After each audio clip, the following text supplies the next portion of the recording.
Ok, então, conseguem ver?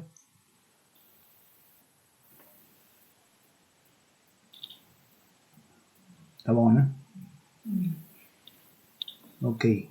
Então, cálculo em superfícies.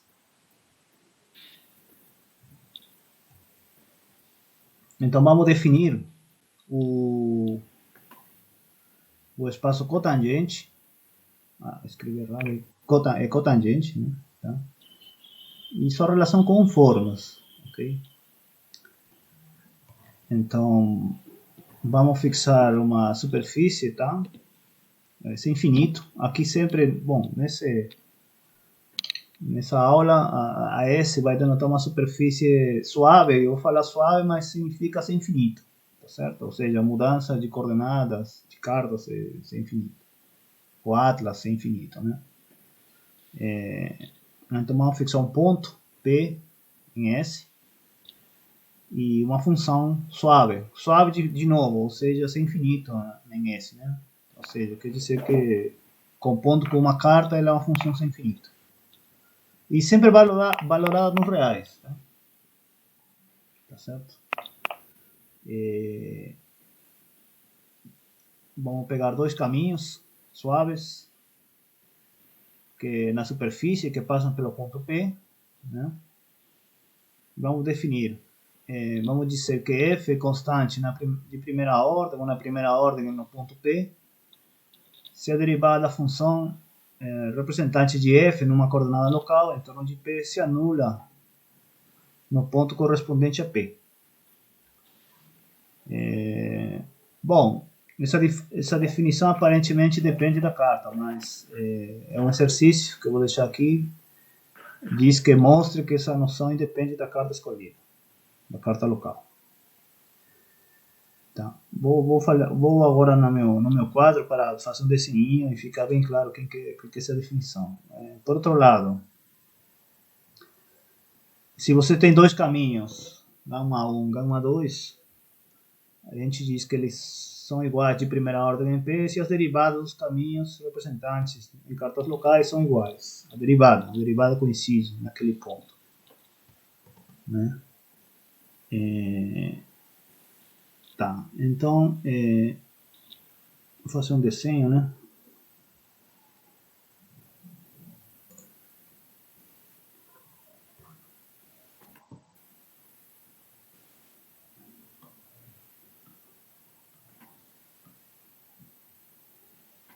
Tá certo, vou fazer um desenho.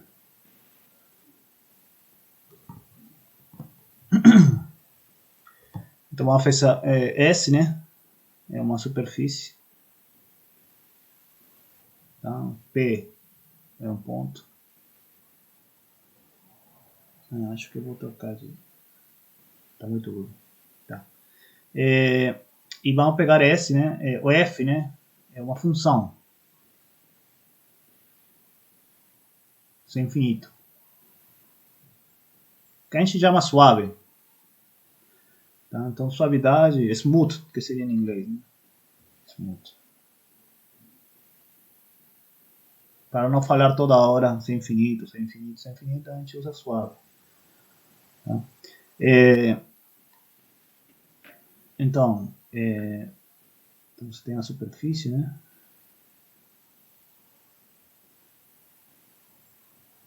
Tem o ponto, tem a função aqui, que vai nos reais. Então, o que significa de primeira ordem? F ser de primeira ordem no ponto P. Significa que você pode achar uma vizinhança, né? U, que é uma coordenada local no ponto P.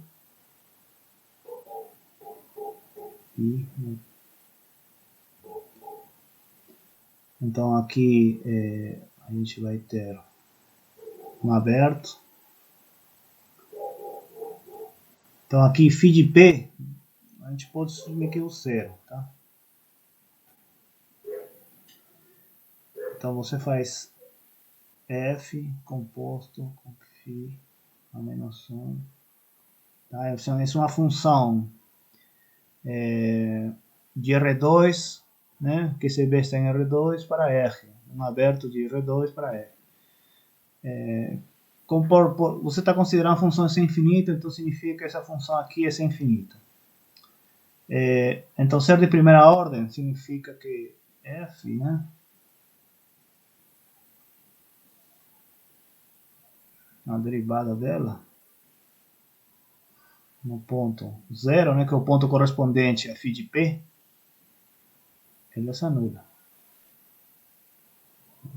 Zero. Que a derivada, de fato, seria um gradiente, né? Derivada um vetor nulo. Tá certo? Então é isso. Isso é a definição de ser. E agora, no caso de caminhos, vamos pegar dois caminhos, né?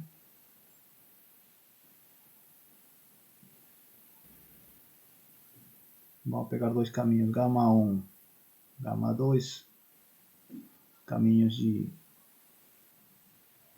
vamos assumir que eles estão no mesmo intervalo, tá? Vão na superfície. Aqui o epsilon é menor que 0. Φ1 de epsilon é igual a Φ2. Isso aqui P, né? Então, digamos, eles são de primeira ordem em P, né? Se somente se a derivada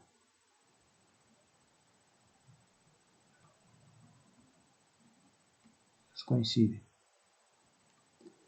né? Ou seja, fazendo um gráfico aqui, ó.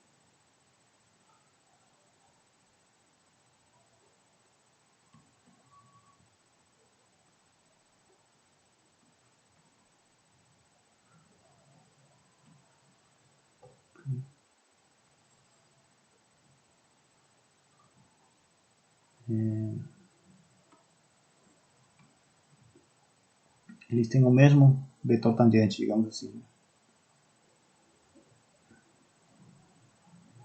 Então eles são semelhantes, ou seja, de primeira ordem no ponto P. Essa é a definição. Então aqui talvez estou abusando da anotação, porque você pode ser professor, mas você tem que pegar uma carta, né? Tá? E descer aqui com a carta. Faça de novo, né? Faça direitinho aqui, porque estou usando a anotação, né? Vamos fazer direitinho.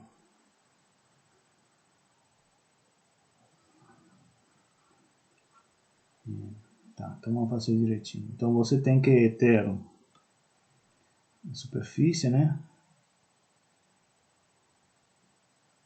Pega o ponto, desce com uma carta. Aqui tem os caminhos, né? Gama 1, aqui tem outro caminho, gama 2. Então, aqui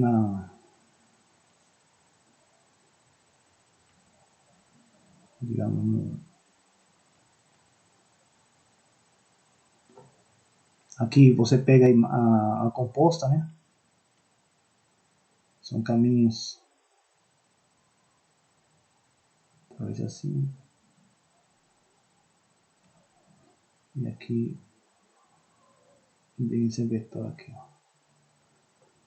Então você pega φ composta com gama 1, tá?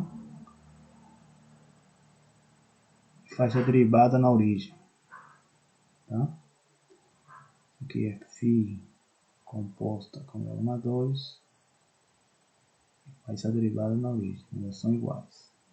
Agora sim, então, porque aqui já é função, um caminho de um intervalo, né? Da reta a um ambiente que a gente conhece, que é o recurso. Então, assim seria mais rigorosamente. Então, de novo, essa definição independe da carta. Se você pega outra carta, a derivada não vai mudar. né? Esse é um exercício. De fato, se você pegar outra carta, imagina que professor, eu não quero trabalhar com essa carta fina, eu quero trabalhar com outra. Sim, que está em outra vizinhança. Então aí também você vai ter caminhos e as derivadas vão coincidir no ponto. Aqui, ponto que chega lá embaixo.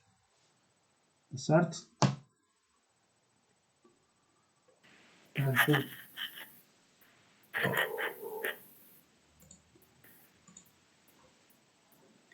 Então essa definição, isso para quê? Vamos ver agora, para que a gente define isso?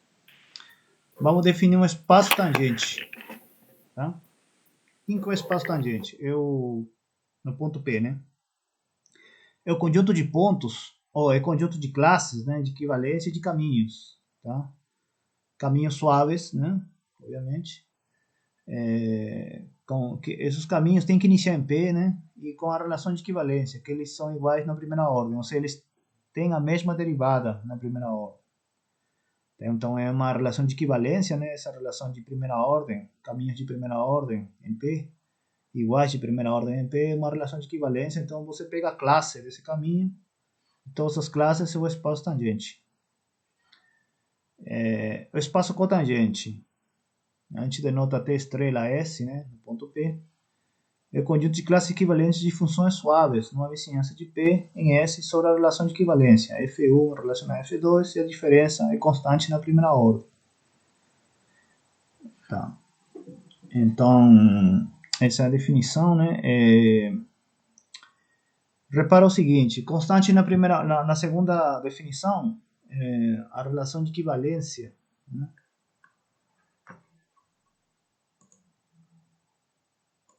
Isso aqui, ó. O que significa essa relação? Significa que a derivada da diferença é zero, né? Ou seja, quer dizer que as derivadas de f1 e f2 são iguais naquele ponto, né? Então você está guardando o conjunto de classes de equivalência cujas derivadas são iguais. Essencialmente não muda no ponto P. Tá certo? Muito bem.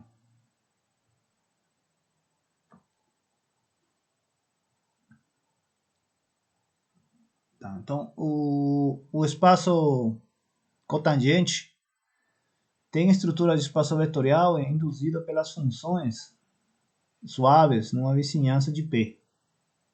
Né? Porque soma de funções da outra função, multiplicação de uma constante por uma função é outra função, então você pega a classe dela, te dá um elemento do cotangente. Tá? Agora, tem aqui uma observação interessante. Se a gente tem uma vizinhança de P, existe um mapa que vai de o espaço das funções sem infinito em U a o cotangente. Que é esse mapa aí, esse aqui, ó.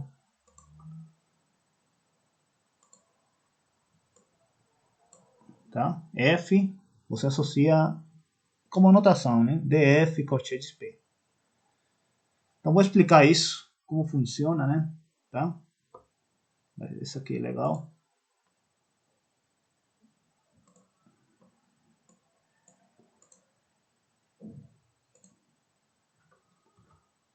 Vou explicar como funciona isso. Então, você tem o T estrela SP, né? O cotangente de SP. Ele é o conjunto de classes de funções, né, com uma relação de equivalência aí. Então vamos definir um mapa, né? Temos um mapa sem infinito. Vamos fixemos um aberto, né? Fixemos o vizinhança de P, o P está fixo, ok? Então vamos definir um mapa aqui, ó. Tá, então vou pegar uma função e vou definir um elemento que eu vou denotar assim.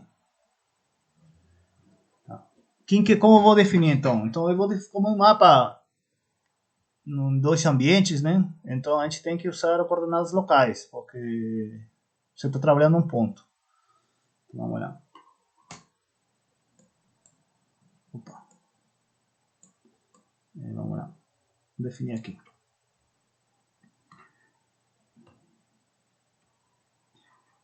Definir aqui, ó. Vamos lá, então.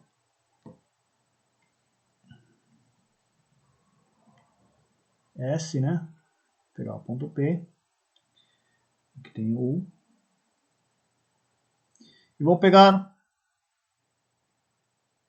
a carta dada por x1 e x2. Ele vai num aberto, né, do plano. Então essa aqui é a carta local de S em P. Beleza? Então,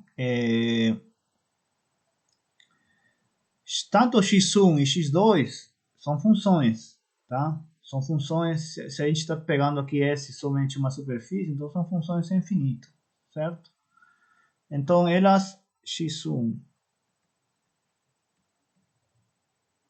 vou colocar aqui B, e tanto x2 são as coordenadas, né? São funções suaves, né? Em P. Elas são funções reais, professor? Sim, sim, tudo real, porque a gente não está colocando ainda estrutura em S, ok? É que eu acho que então xi vai para R. Ah, sim, sim, sim, sim, sim. Ah, sim, sim, sim. O X1, X1, X2 vai para F2, tá certo. Tá certo, então aqui eu vou colocar F.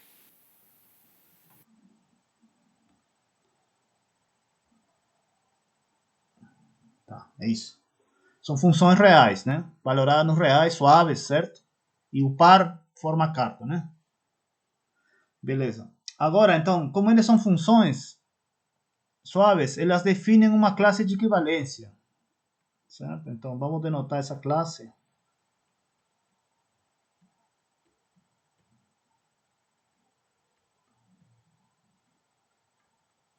São elementos de T, P. Beleza? Então, essa é a anotação que usa o livro, eu vou seguir ela, ok? Tá claro, né? Então,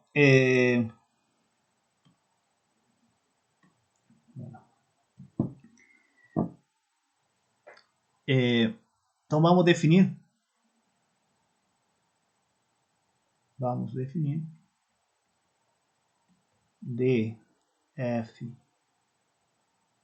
P como derivada parcial de F em relação a x1, né? P. Esse é o representante mais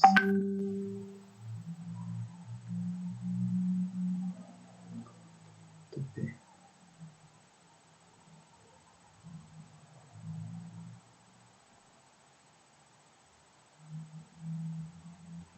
Alguém quis entrar, né?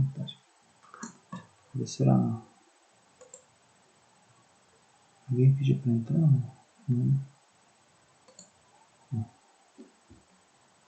Então vamos definir esse elemento como essa soma. Derivada parcial de f, né? Em relação à primeira, x1. Esse seria fixado ponto P, um número real. Associo vezes, né, o elemento que defini lá, dx1, mais derivada parcial de f em relação a x2, vezes o outro elemento.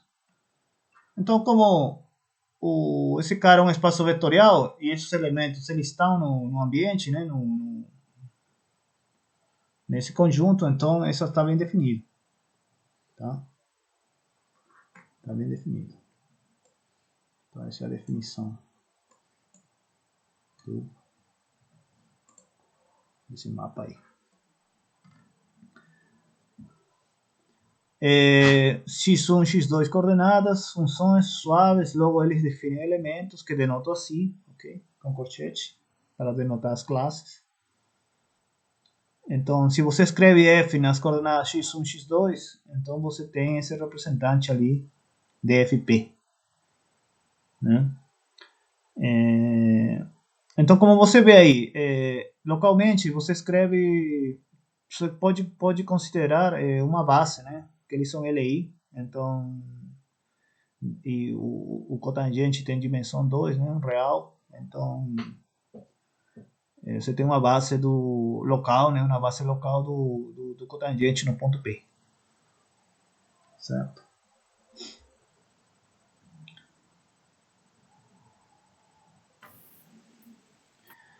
Agora vamos pegar um caminho suave que inicia em P. Então podemos definir um mapa do tangente, desse cotangente nos reais, um pareamento. Você pega um caminho, fixa um caminho, pega um F, faz a composta e deriva na origem.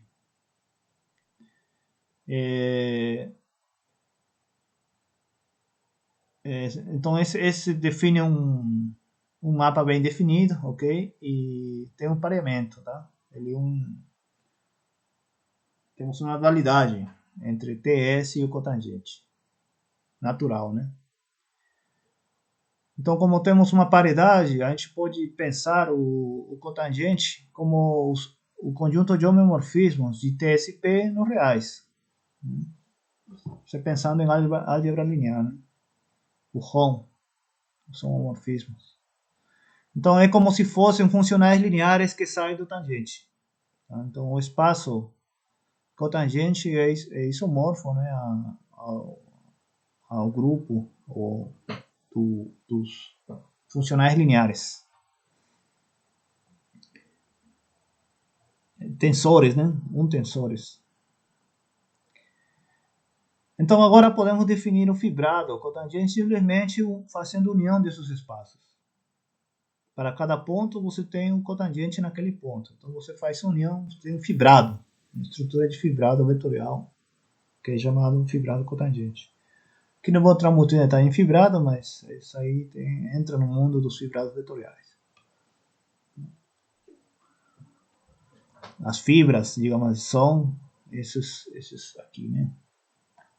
As fibras são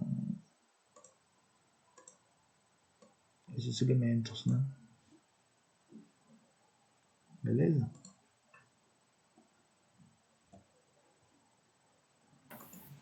Beleza. Tá. Agora, o que é uma forma suave? Uma forma suave, alfa em S, né? Ela é um mapa, né, global de S para o T estrela S, ou seja, para o cotangente total, tal que f de P pertence à fibra correspondente, né, ao cotangente em P. E ele varia suavemente, ou varia sem infinito, né, no ponto P. Essa é uma forma. Então, vamos no quadro.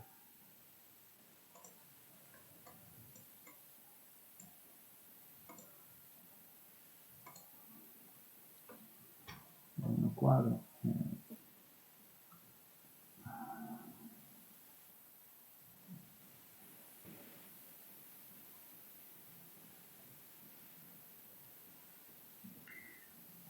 Alfa.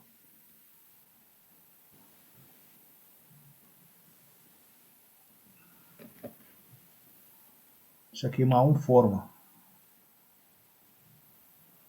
Né? Uma aplicação de S para o cotangente. Né? Então, para cada ponto, essa forma, ela é um elemento, né, do T estrela S em P, né? E se um elemento naquele ponto, então você pode fixar x1, x2, né, coordenadas locais.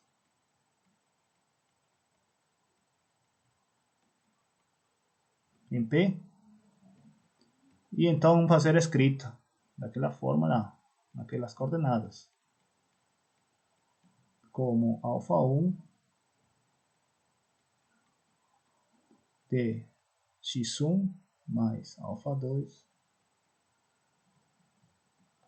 de x2. Repara o seguinte. Acho que ele está me pedindo para entrar.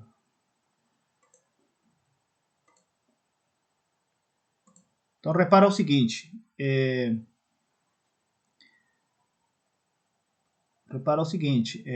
Eu não vou escrever mais esse negócio aqui. Você omite, tá? Não vou escrever mais, vou deixar simplesmente assim. Vou deixar simplesmente sem corchete. Então vai ser alfa 1, x1, x2, dx1. Tá? Já sei que ele... Esse dx1, eu sei que ele é o representante da carta x1, ou da coordenada x1, né, no cotangente, tá certo? É notação para escrever a forma. Então, e por que uma forma se escreve localmente assim, como uma soma, né, dessa maneira? Porque esse aqui é um espaço vetorial, ok?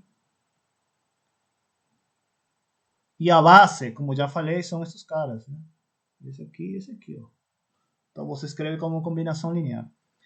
Agora, a outra condição é que alfa varia de maneira sem infinito, se você variar o ponto P. Variar o ponto P significa variar o sistema de coordenadas locais. E se você variar o sistema de coordenadas locais, significa que a condição que você quer aqui é que eles são funções que variam suavemente com P. Então, são funções sem infinito. Numa vizinhança de P. Né?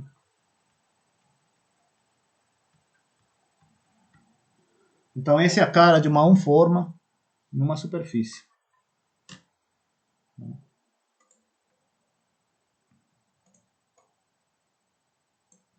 Então, vamos botar aqui.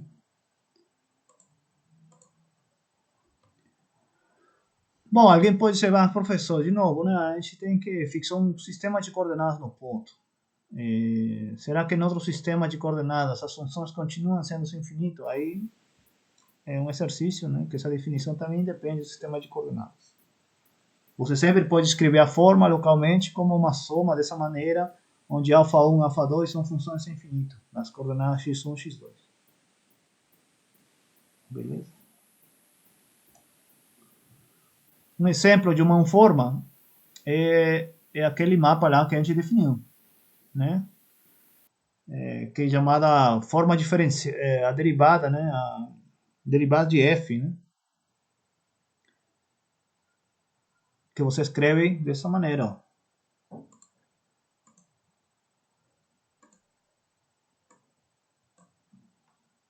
Derivada parcial de f em respeito a x1, dx1, já não estou colocando mais corchete, mais derivada parcial de f, x2, dx2. É um exemplo natural de uma forma global, né?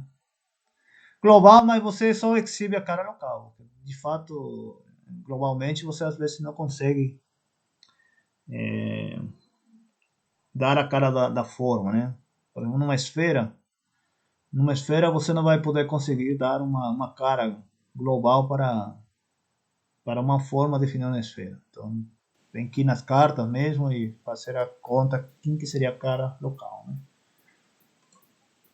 Beleza? Arturo, se escolhe uma partição da unidade, não pode considerar isso para cada carta, uma partição da unidade? Não pode definir isso de uma maneira um pouco mais global?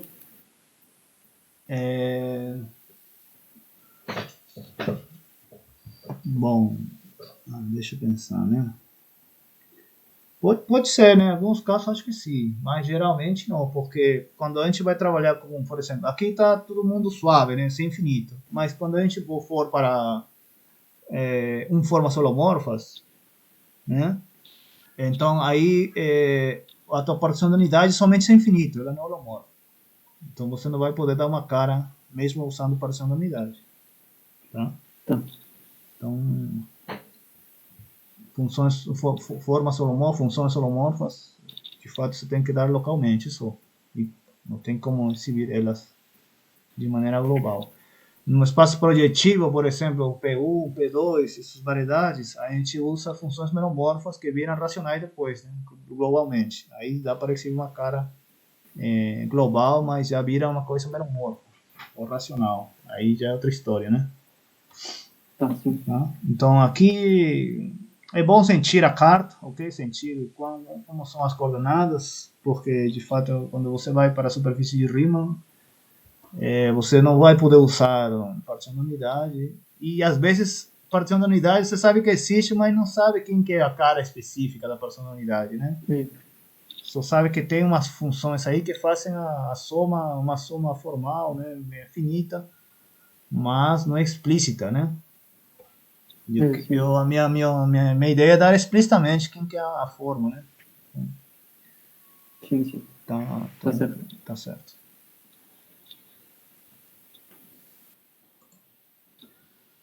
Muito bem. Beleza. Agora vamos definir o pullback, né? Pullback de uma forma. Por exemplo, no exercício que postei lá ontem no grupo, tinha uma pergunta com respeito a um pullback, né? Aí, aqui está a definição de pullback. Como funciona, né? Sim. Você tem um mapa f de S para Q, né? Funções, uma função, um mapa suave entre superfícies. Então, podemos induzir uma aplicação nos respectivos espaços tangentes e nos respectivos espaços cotangentes, certo? Isso é natural, né? Desce em cartas, faça a derivada, né? E outro trabalha com funcionais lineares, fazendo compostas, você vai ter um mapa desses aí induzidos, naturalmente. Não é difícil, não. Tudo é local, então você pode imaginar tudo que localmente, fixando as coordenadas locais, você está em uma vizinhança de arredores. Então vamos pegar uma forma em que, aí lá na imagem, então podemos definir a forma pullback em S. Vi essa fórmula aqui, ó. Esse aqui, ó. F estrela F no ponto P, aquele funcional lá. Essa é chamada forma pullback. Tá? E essa aqui vale também no caso holomorfo, que é a mesma história. Segredo não. Tá claro? Sim. Tá bom.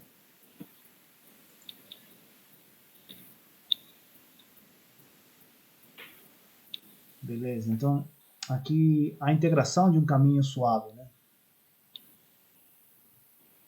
Tá, então aqui vou fazer um desenho, né?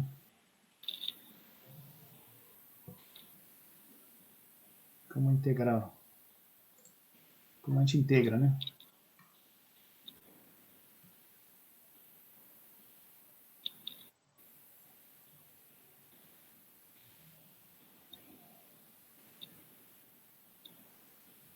Como a gente integra. Então tem uma superfície.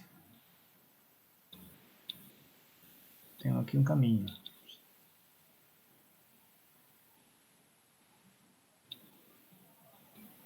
De fato, essa aqui é a imagem do caminho, né? Porque o caminho é uma função.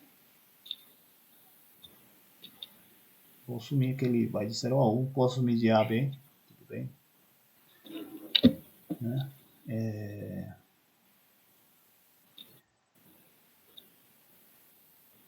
Então, eu vou assumir que a imagem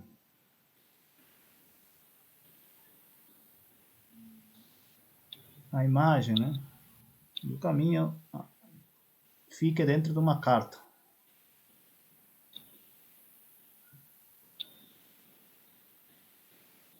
Do domínio de uma carta.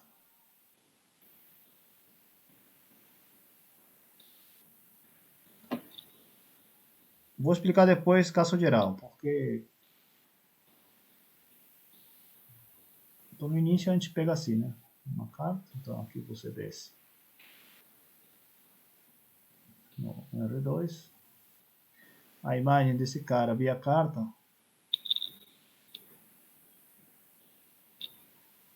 um caminho embaixo, né?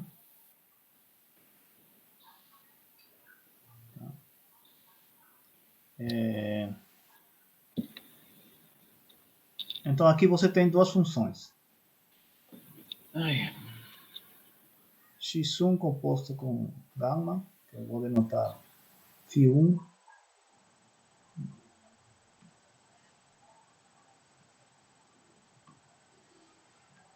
φ1 de t, será x1 composto com φ dt, né? E φ2 composto, x2 composto com φ dt.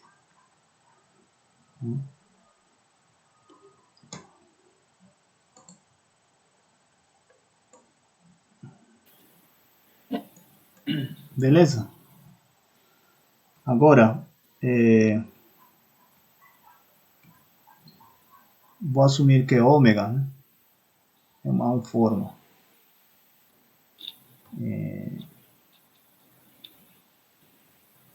em S, né? E que ela está definida nessa carta aqui, tá? Essa carta que eu peguei. Então, como a gente define integral?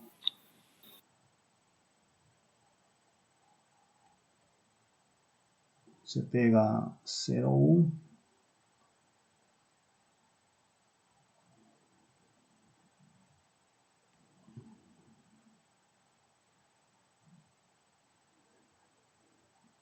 Seria assim, né? Mas, especificamente, se você escreve ômega naquele sistema como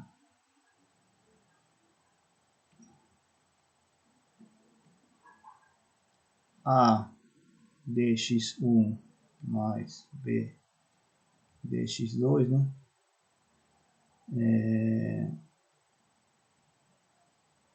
Aqui vai ficar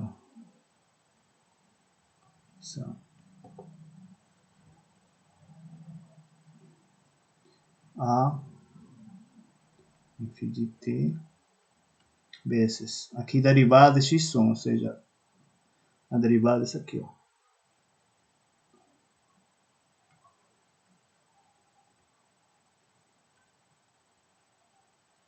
Mais b, né,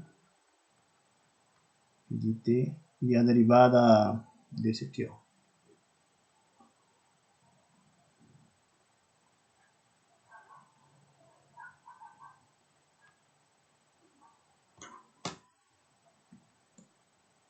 Tudo isso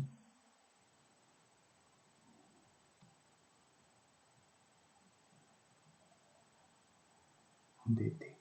Aqui já é uma integral só. Então é assim que você integra, né? Numa superfície. Você tem que descer em cartas e escrever quem que é a carta, quem que é a forma, como ela se escreve naquelas coordenadas. Pegar o representante do caminho lá embaixo, né, o gama 1, gama 2, fazer as derivadas correspondentes e fazer a soma, né? Seria isso. Tá, mas professor, o que acontece se o caminho ele não está contido numa carta, né? Aí vem outro, pergunta natural, né?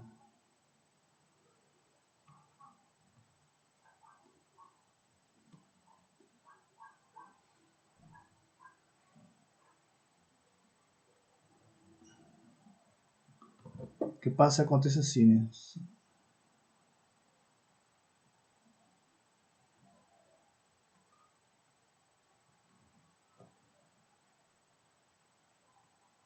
Caminho grandão dentro da superfície. Bom, aí você usa que, como esse cara é infinito, então em particular é contínuo, então esse aqui é compacto, a imagem é compacta, né? Então você pode conseguir uma cobertura finita desse compacto e podemos cobrir ele com abertos.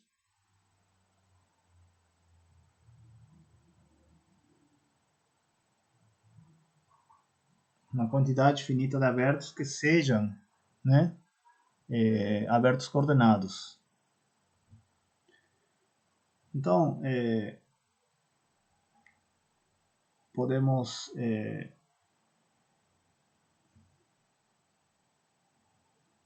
escolher uma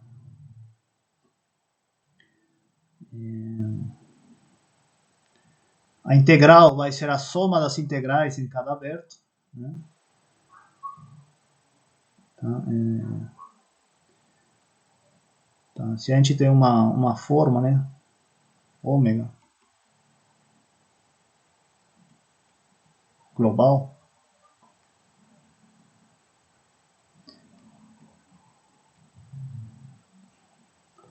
a gente pode escrever ela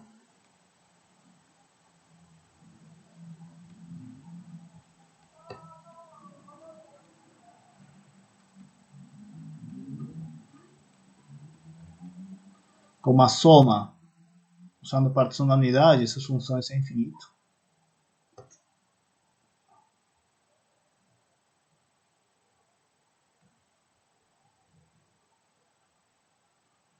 Isso vai ser Suíça, tá? Cobre. Ômega I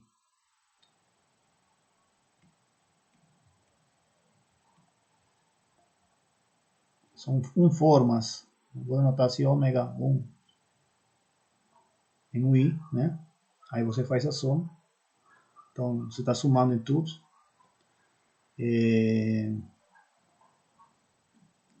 Beleza? Então, agora, integral de ômega vai ser a soma em I, né? Que isso mesmo, então. Integral de gama I.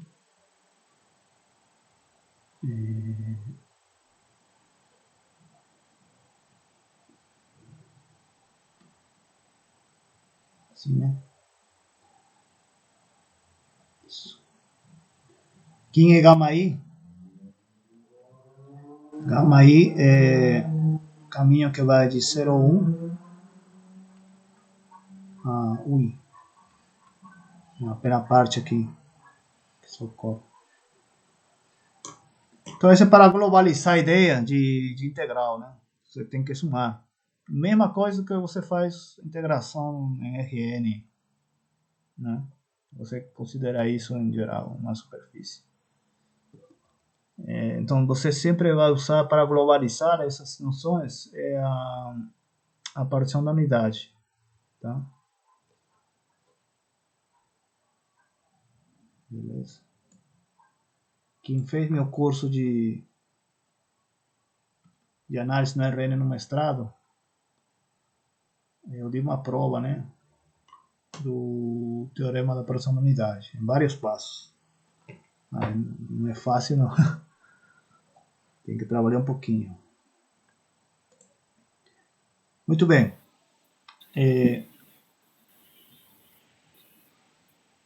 Vamos agora definir duas formas.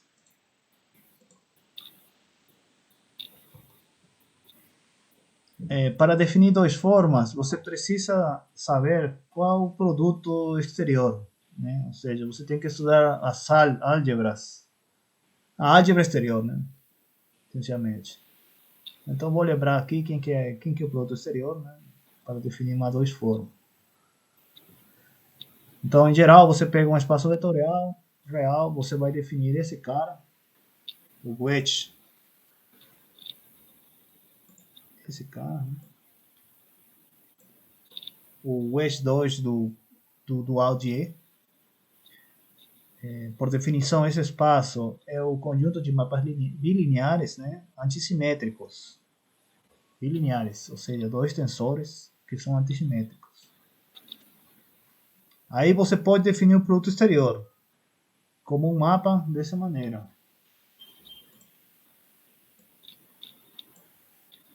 Você define assim, ó. Produto exterior de alfa, beta. E alfa de E parece o determinante. Né? De fato é o determinante. Né? Determinante. Produto exterior é linear em cada variável, ou seja, ele é bilinear de fato, de novo. E satisfaz a propriedade alfa exterior beta é menos beta exterior alfa. Né? Então, só para lembrar vocês. Beleza?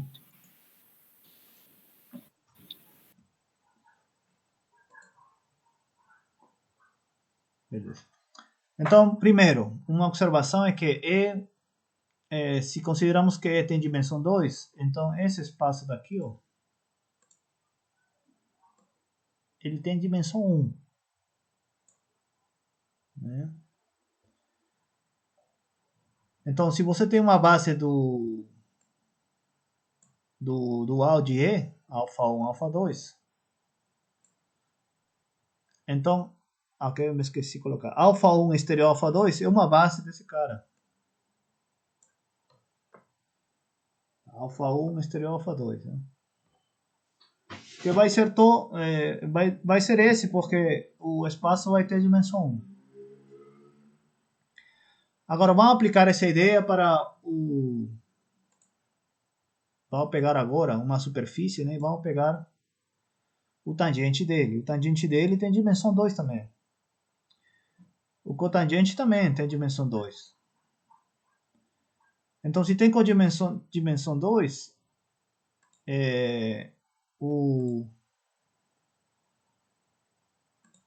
esse cara daqui, ó, ele tem dimensão 1, né? E quem que é a base desse cara? Então, você pega coordenadas locais, certo? E então você vai ter o dx1 exterior dx2. É a base desse cara aqui. Particular, né? Então, uma dois forma vai ser um mapa de S para a união desses espaços, né? Então, que ele varia de maneira sem infinito em P. Então, quer dizer que em coordenadas locais você pode escrever assim, porque esse elemento aqui é a base, né? Dessa uma função que é suave. Uma dois forma.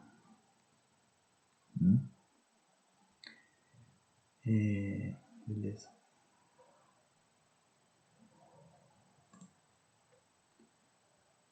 Às vezes, você vai escrever simplesmente dx1, não escreve exterior, e dx2. Isso geralmente a gente faz na integração, mas isso aqui vamos deixar indicado que é assim. Então, vamos denotar o ômega 1 de S, vai denotar o espaço de um fórmula sem S, ômega 2 de S denota o espaço de dois fórmulas sem S. Um lema: existe um mapa linear, um único mapa linear que satisfaz essas três condições. Tá? A derivada, essencialmente, né? a derivada, ó, satisfaz isso aqui, ó, que é a derivada do produto, satisfaz que se tem dois, forma-se a derivada igual, e a derivada do df também é zero, né? Essa vai ser importante para definir a cohomologia de Derram na próxima aula. Beleza? Integração. Tá, integração. Aqui vou no quadro, tá certo? Vamos no quadro.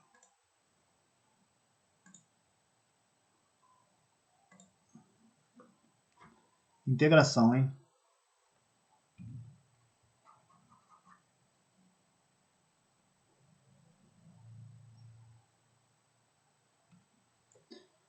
Integração. Muito bem. Então vou pegar uma eta.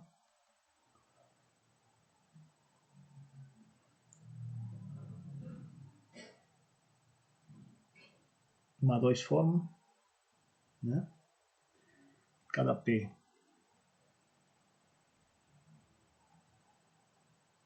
ela pertence aqui, ó.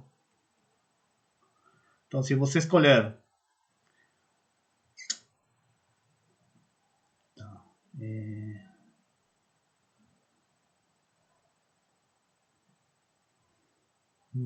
vou pegar ela com suporte compacto, né?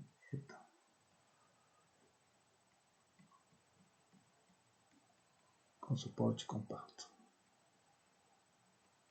Ou seja, suporte compacto é que o conjunto de pontos onde ela é diferente de zero é compacto, né? Vamos assumir que o suporte dela ela esteja contida numa carta.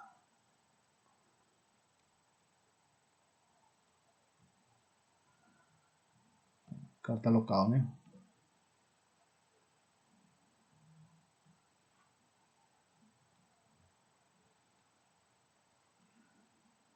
De novo, se você quer definir geral, você vai ter que usar a partição da unidade. Então, eu vou fazer o caso mais simples, que é o caso de que o suporte da forma esteja numa coordenada local.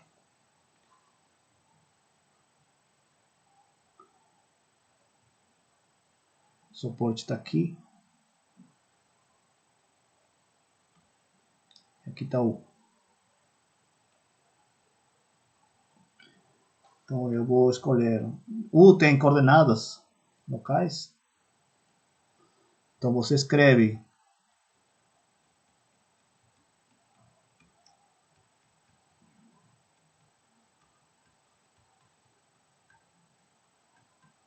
eta nessas coordenadas locais assim, né?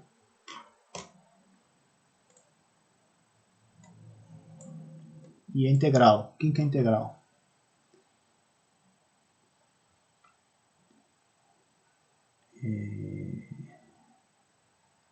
Tá. Aqui de fato está indo no R2, né? Então a integral sobre S dessa forma é igual, né, a integral sobre R2 dessa forma aqui.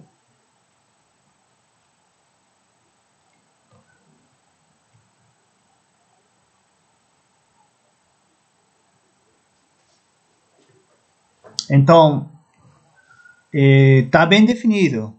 Por quê? Porque essa forma eta, estou assumindo ela com suporte compacto. Então, aqui embaixo vai ter o suporte da F, de fato, né? Então, você pode integrar sobre todo o plano, mas essa integral só vai localizar naquele suporte, né, embaixo. Então, vai ser um número real. Aqui é o elemento de volume. Eu não vou escrever mais exterior, porque aqui é o elemento de volume, tá? Do R2, né? Elemento de volume, usual, de integral de Riemann.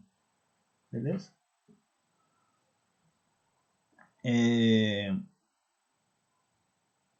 Então, essa integral, você pode às vezes encontrar assim também, tá? Que é uma integral de superfície, né, de fato, mas para não recarregar muito a notação, a gente sempre escreve assim. Mas de fato teria que colocar dois integrais, porque uma integral de superfície, não é integral de caminho, né? Aqui é duas formas.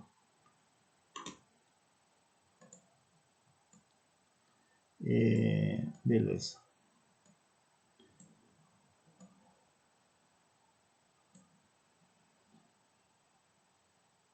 Ah, tá. Outra coisa. A superfície tem que ser orientada, né? Para quê? Para você dar uma orientação. O elemento de volume escolhido vai depender da orientação, né, que você está dando. Então tem que ser orientada. Opa.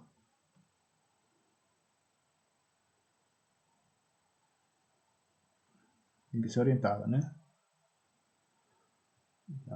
De novo, quem fez meu curso de análise 2, ou análise no RN, sabe como dar uma orientação na superfície.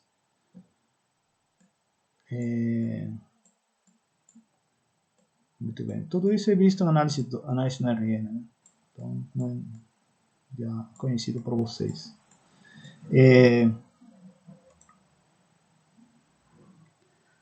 Beleza? Então, esse é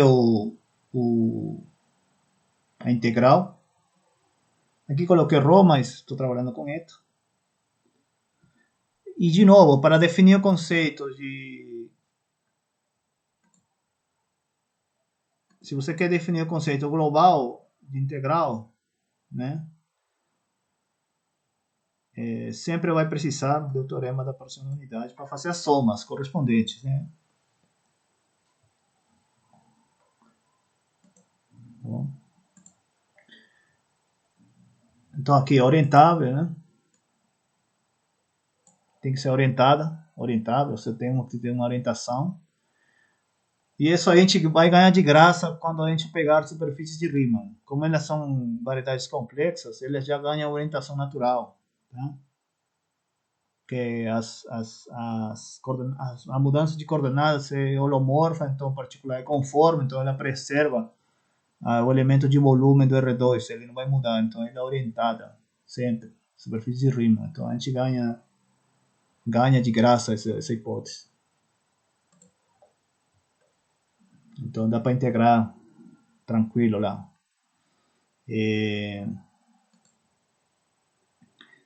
Finalmente, o teorema de Stokes, né, que é o último assunto de um curso de análise no RN. Aqui a gente vai pegar o caso particular, então seja ômega uma forma com suporte compacto numa superfície orientada a S com bordo de S, então vale esse aqui, né?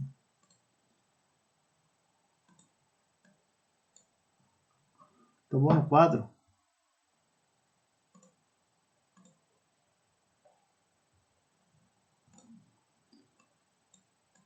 Aqui, ó.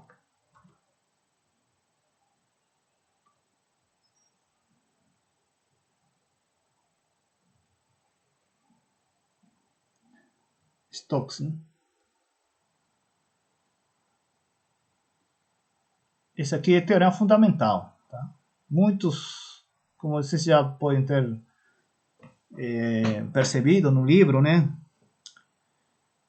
Às vezes você nem precisa fazer conta de integração, porque já esse cara resolve quase tudo, tá? O é zero ou não é zero, mas por algum motivo de suporte, por algum motivo que não tem bordo, por algum motivo de teorema fundamental do cálculo, né? Então aqui o que você tem que considerar é sempre, né, variedades ou superfícies, né, no caso orientáveis, né? Orientada, né? Com bordo, né?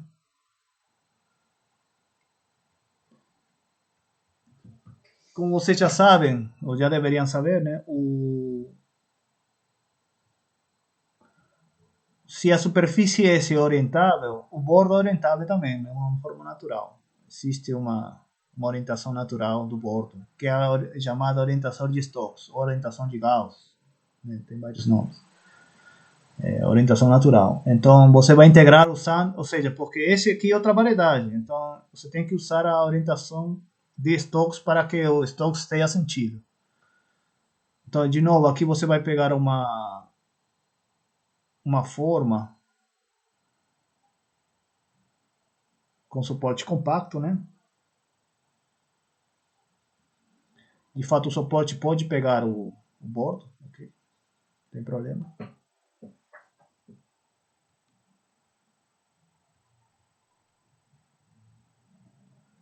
Uma forma.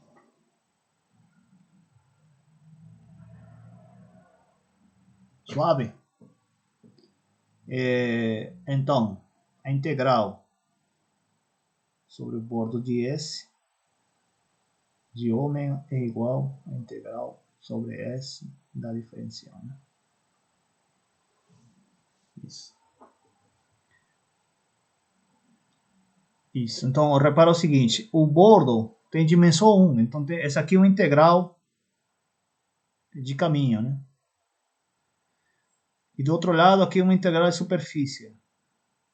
Você teria que colocar a integral dupla, mas não vou colocar, não. Essa aqui é uma 1 forma, então d ômega é uma 2 forma. Tá? D ômega é uma 2 forma e você está integrando sobre uma superfície. Certo? Alguma pergunta com respeito a esse teorema?